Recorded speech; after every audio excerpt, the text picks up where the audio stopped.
Hi, this is Jack Stanley, and I wanted to talk about the RMS Titanic a little bit. I want to talk about an aspect of the disaster that rarely gets spoken about. In fact, when you read histories about the Titanic disaster, you rarely hear about this. When you watch programs on the disaster, you barely hear about it. But one of the things that I find is quite shocking about the whole affair is the fact of what the captain did after the accident.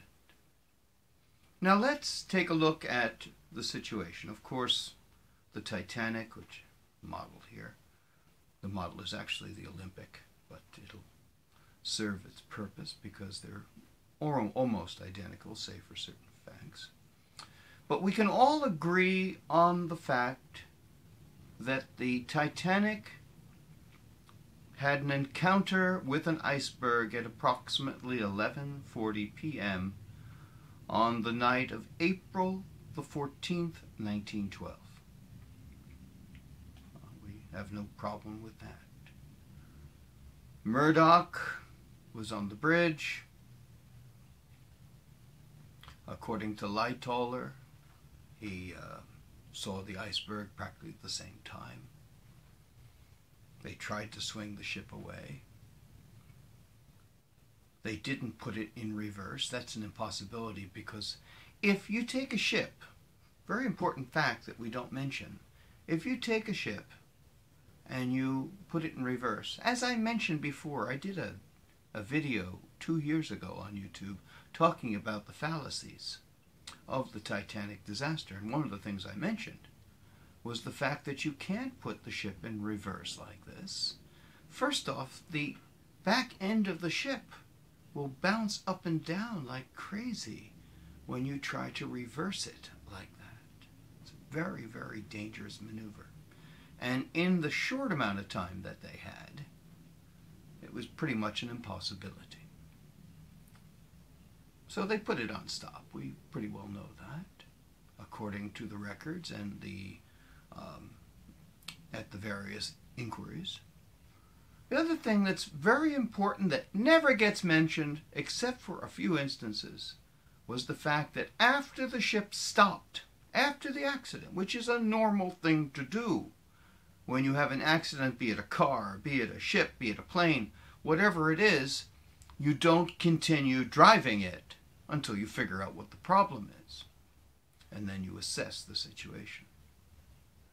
Now, the thing is that most people didn't notice the accident because the Titanic went against the iceberg and rolled over part of it, therefore doing damage below, but puncturing small little areas, ripping off some rivets, and basically compromising 6 compartments, which was more than the ship could handle. The ship had been mortally wounded.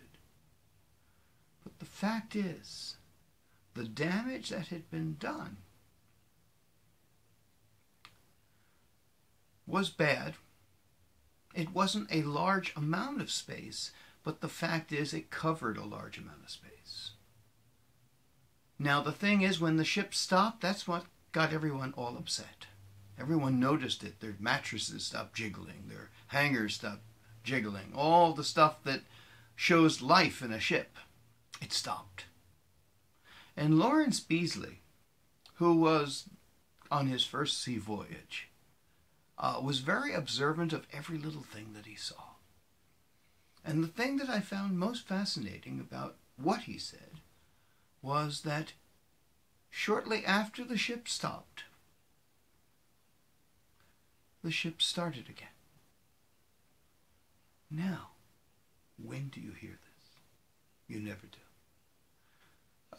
The Hitchens, who was the quartermaster, mentioned the fact that he was at his post for half an hour after the accident, and that the ship was going at half speed ahead. Captain Smith put the ship back at half speed ahead. For how long, we're not really sure. Maybe 10, maybe 15, maybe 20 minutes. We're not sure. But the fact is, once the ship was moved forward through the water had no choice but to enter the ship. Now, several things. First off, Lawrence Beasley mentions the fact that he felt the ship starting to move again. And he found two nervous ladies and had them hold a tub so they could feel the vibration of the motors again. And they felt better. Now, this is a very important thing, because if you take a damaged ship that has been holed in 6 compartments and drive it through the water at half speed, let's say 10, 12 knots, you are forcing how many more hundreds of tons of water into the ship? The Titanic was going to sink. It was a mathematical certainty. Now, the pumps could probably hold it back a lot better, possibly. But once the ship was driven and they forced all the water into those 6 compartments, there was no way to save her. The other thing was this. Had they stopped immediately after striking the berg and not driven the ship for 10-15 minutes, the Titanic would have lasted much longer. Something that we don't ever mention. I think this is an important point that doesn't get mentioned at all, and it should, because it has a profound effect on what happened. And it certainly puts into question Captain Smith and anyone else who was involved in making that decision. So the next time you study the history of the Titanic and the disaster, remember the fact that the Titanic, after the accident, not before, after the accident was driven, forcing countless amounts of water into the ship and making a certainty that she would only last 2 hours and 40 minutes.